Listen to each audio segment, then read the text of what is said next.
Alright, hello everyone and welcome back to the channel. So in today's video, we're going to be talking about the WT. Now, this is a tank that I actually used to hate. I used to hate the WT, and that might come to a surprise as many of you, but probably for the first couple weeks of owning the WT, I actually really didn't like the tank.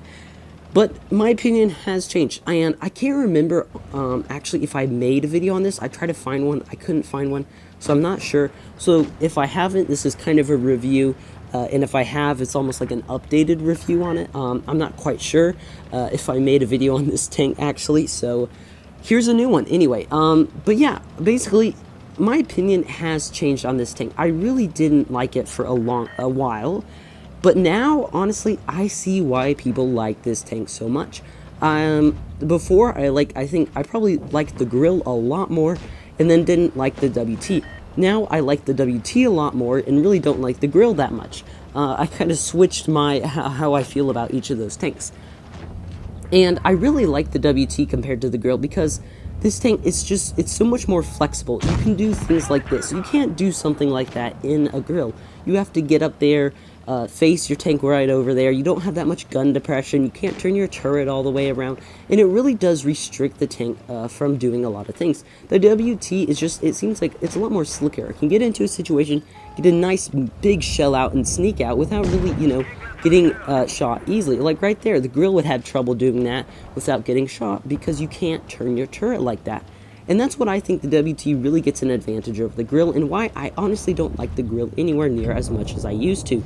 Because it just really can't get into these spots like that. It can't do that, which that should be a thing that it should be able to do, the grill, but it can't, while the WT, excuse me, easily can. And that's just my issue with the grill.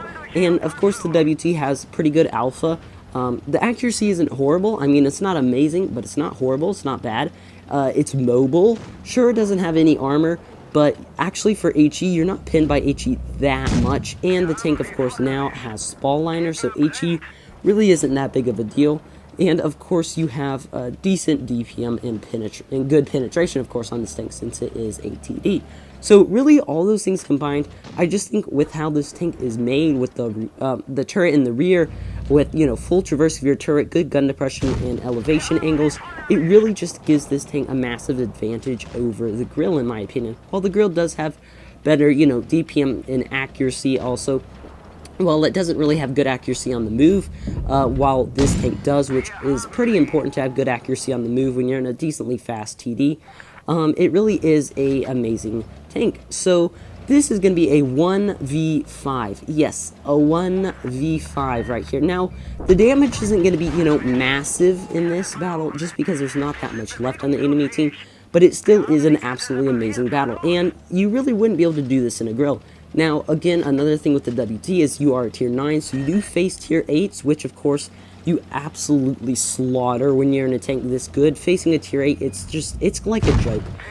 It's basically a joke to try to fight a tank, pretty much any tier 9 in a tier 8. Here comes a tier 8, like I said, the P44 Pantera, and it's now already down to 1v3. All of these guys are one-shots, and it's just an easy clear. If he just stays in this corner here, if they just rush one at a time as one-shots, they're not going to win, which is exactly what they do. It's kind of funny when stuff like this happens, because you're like, if they just rushed at once, it would have been such an easy win. But no, all one by one, and just one by one they die. It is now on a 1v1 with just an Email 2, who I think also is stock, if I'm not mistaken, left. So 5 kills here, of course, down from a 1v5 to a 1v1, almost 5k damage, not, massive damage right here, but like I said, there just wasn't enough HP left on the enemy team, but still, over 5k, 6 kills, 1v5, and of course, it is going to be a win. And very nice battle there by Pew Pew Gunner. Of course, like I said, it's an ace, and a 1v5 is a very hard thing to win. Was in a very good spot there, and of course wouldn't have been able to do that in pretty much any tank besides the WT because of its mobility and its gun and combined. So yeah, that's my opinion on the WT now. I love this tank. I really enjoy it. I consistently get good games in it when I do play it, and it is definitely a tank I am recommending to anyone. I don't know why I didn't like it before. I honestly don't. And I was kind of annoyed because everyone loves this tank, and I was excited to get it. But then when I didn't like it, I was kind of sad. But now that I do like it, I understand why. It is an amazing tank. Hope you guys enjoyed this video, and I'll see you in the next one. Bye.